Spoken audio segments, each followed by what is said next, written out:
তিনি মহকুমা শাসক। তিনি নাকি সামাজিক মাধ্যমে একাধিক বন্ধুদের মেসেজ করে টাকা চাইছেন। শুনতে অবিশ্বাস্য হলেও এটাই ঠিক। তবে তিনি আসল মহকুমা শাসকই নয়। তার ছবি ব্যবহার করে কেউ বা কারা ভুয়ো অ্যাকাউন্ট খুলে একাধিক ব্যক্তির কাছে আসবাবপত্র বিক্রির নাম করে টাকা চাইছেন, যা ঘিরে শোরগোল পড়েছে গোটা এলাকা জুড়ে। তবে সকলকে সচেতন ও সজাগ হওয়ার বার্তা দিয়েছেন স্বয়ং মহকুমা শাসক। এটা নিয়ে আমার 13 বার আমার জানা মতে, তো বহুদিন ধরে হচ্ছে এটা।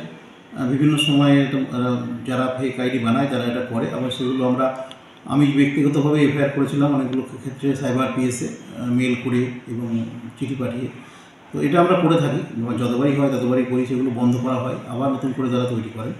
তো এটা সাধারণ মানুষ সচেতন না হলে এটা কখনোই সম্ভব নয়, কারণ তাদের বোঝা উচিত যে অরিজিনাল আইডি একটা মানুষের থাকলে সে আর দ্বিতীয়বার কোনো আইডি বানাবেন না।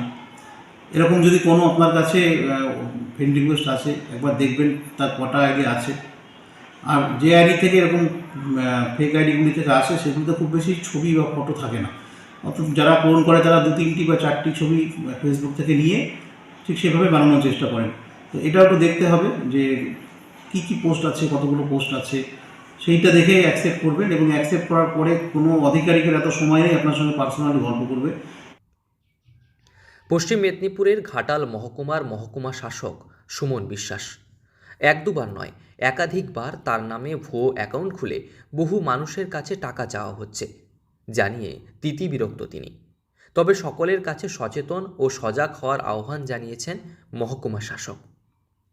প্রসঙ্গত, প্রায় 10-12-এরও বেশিবার সুমন বিশ্বাসের নামে ভুয়ো অ্যাকাউন্ট খুলে সামাজিক মাধ্যমে কেউ বা কারা বন্ধু পাতিয়ে মেসেজ করে টাকা চাইছে। তাদের খপ্পরে পড়ে কেউ গাঁটের কড়িও হারিয়েছেন।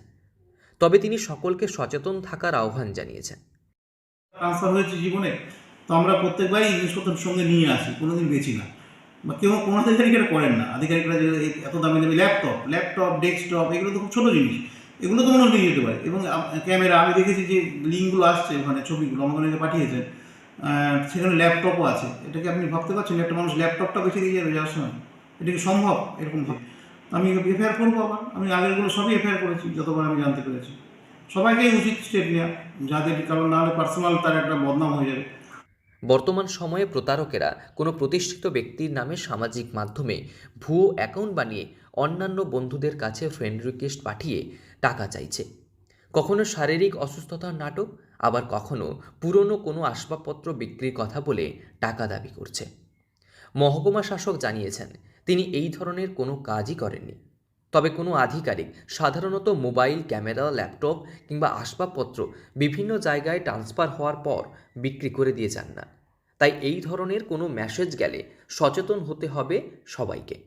এছাড়াও কোনো প্রতিষ্ঠিত ব্যক্তির নামে অ্যাকাউন্ট খুলে কেউ টাকা চাইলে তৎক্ষণাৎ তার কতগুলি প্রোফাইল আছে তা জানা জরুরি। সেক্ষেত্রে পরিষ্কার হতে পারলে পরিচিত ওই ব্যক্তির সঙ্গে যোগাযোগ করা দরকার। প্রতারকদের টার্গেট বর্তমানে বিভিন্ন প্রতিষ্ঠিত পুলিশ আধিকারিক, আমলারা। সেক্ষেত্রে অন্যান্য সাধারণ মানুষ অতি সহজেই বিশ্বাস করে তাদের দেওয়া নির্দিষ্ট অ্যাকাউন্ট নম্বরে টাকা পাঠিয়ে দেন। তাই এই ধরনের প্রতারণার ঘটনা থেকে সাবধান হওয়ার বার্তা দিয়েছেন স্বয়ং মহকুমা শাসক। পশ্চিম মেদিনীপুর থেকে রঞ্জন চন্দ্রের রিপোর্ট, লোকাল 18 বাংলা।